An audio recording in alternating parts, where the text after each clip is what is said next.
আসসালামু আলাইকুম দর্শক। আজকে আমি আপনাদেরকে জানাবো যে কেরালা এবং কাশ্মীরি সিমের মধ্যে পার্থক্য কি। হ্যাঁ, আমার হাতে যেগুলো দেখতেছেন এগুলো সবগুলো হচ্ছে কেরালা সিমের সিম। এই যে এটা কেরালা সিম, এগুলো কেরালা সিম। তো আসেন, এখান থেকে আমরা দুইটা সিম সিরা নিয়ে যাইয়া ওই পাশে আমাদের যে কাশ্মীরি সিম লাগাইছিলাম সেটার কাছে যাব। এই যে এটা কেরালা, এই হাতে যেটা আছে এটা প্রথমে ছিঁড়ছিলাম, তারপরে আরো দুইটা নেই।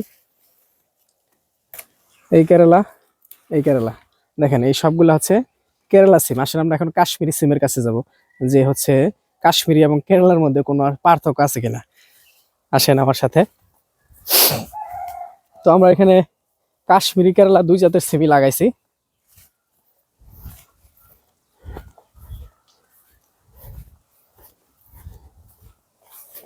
এই যে যে একটা লাইন দেখতেছেন, এই একটা লাইন, এটা হচ্ছে কাশ্মীরি সিমের লাইন।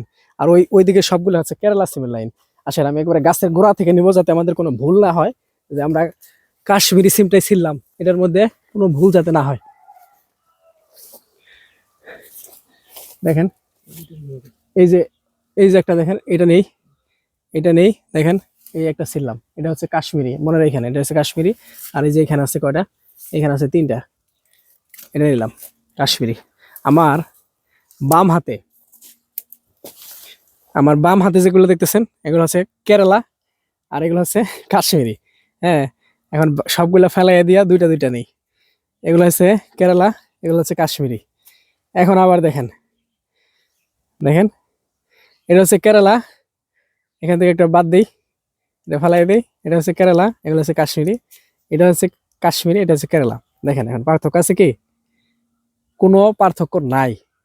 আমি যখন বীজ সংগ্রহ করি তখন আমাকে একজন অভিজ্ঞ সিম চাষি বলছিল যে উনি যতটুকু জানে যে কেরালা এবং কাশ্মীরি বলতে আলাদা কোনো সিম নাই। মূলত কেরালা সিমকেই কাশ্মীরি বইলা বীজ বিক্রির উদ্দেশ্যে দুইটা জাত বানাইছে। আমি এখানে লাগাইছি, আমার গাছের মধ্যে কোনো পার্থক্য নাই, ফুলের মধ্যে কোনো পার্থক্য নাই, ফলের মধ্যে কোনো পার্থক্য নাই। তাহলে ভাই কাশ্মীরি আসলো কোথা থেকে? তাই না? এখন যে কাশ্মীরি বলে, আর সেই ভালো জানে, আর আল্লাহ তাআলা ভালো জানে যে কেরালা এবং কাশ্মীরি বলতে আলাদা কোনো জাত আছে কিনা। তো আমার মতে, ব্যক্তিগত মতামত হচ্ছে, আমি যে দুইটা জাত সংগ্রহ করছি কেরালা এবং কাশ্মীরি নামে, এগুলোর মধ্যে কোনো তফাৎ নাই, কোনো পার্থক্য নাই। হ্যাঁ, আর সুতরাং বলবো যে আপনারা শুধু কেরালা সিমই লাগান, কাশ্মীরি পিছে দৌড়ানোর কোনো প্রয়োজন নাই। তো আপনারা যদি কেউ কাশ্মীরির আলাদা বৈশিষ্ট্যের কোনো জাত পাইয়া থাকেন, যে কাশ্মীরি সিমের কেরালা সিমের থেকে আলাদা বৈশিষ্ট্য আছে, তাহলে আমাকে জানাইন। হ্যাঁ, আমি ওগুলো সংগ্রহ করবো নি।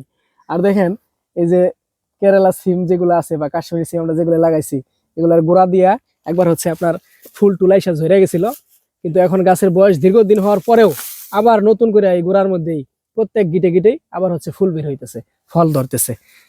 তো খুবই ভালো জাত, সুন্দর জাত। আর আমাদের এখানে এগুলা বলা চলে এখন অর্গানিক হয়ে গেছে। হ্যাঁ, যেদিকে এদিকে আমাদের এখানে বলা চলে যে এগুলো অর্গানিক হয়ে গেছে। এখানে আমরা বিষও দিই না, সারও দিই না, কিছুই দিই না। একবার সার দিয়ে লাগাই দিছিলাম, 4বার স্প্রে করা হয়েছে, বিষ দেওয়া হয়েছে 4বার। তো এই যে দেখেন প্রচুর পরিমাণে সিম। আর এক সপ্তাহ পরে আসলে মানে সিম আর সিম দেখা যাবে শুধু। তো আসেন চলে যাই, অনেক কথা বললাম। এদিকে আমার আব্বা ফুলকপি লাগাইছে, নাকি ভাই এনে লাগাইছে, আমার আমার ভাই ফুলকপি লাগাইছে, ছোট ছোট ফুলকপি হয়েছে, মিনি মিনি। তো বাজার থেকে চারা কিনে লাগাইলে এই ধরনের সমস্যা হয়।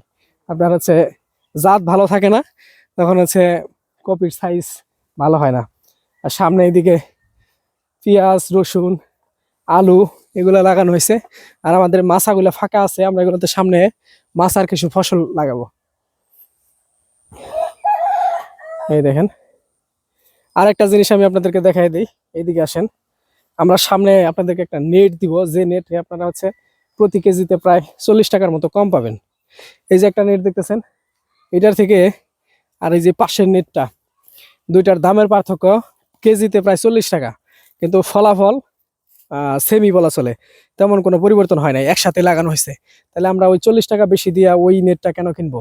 আগামীতে আমরা এই নেটটা কোম্পানির কাছ থেকে নিয়ে আসবো, দুই কোম্পানির, আপনাদেরকে এইটা দিব, তাহলে আপনারা কেজি প্রতি 40 টাকা কমে পাবেন। হ্যাঁ, তো ভালো থাকবেন সবাই। ভিডিও আজকের মতো এই পর্যন্তই। আল্লাহ হাফেজ।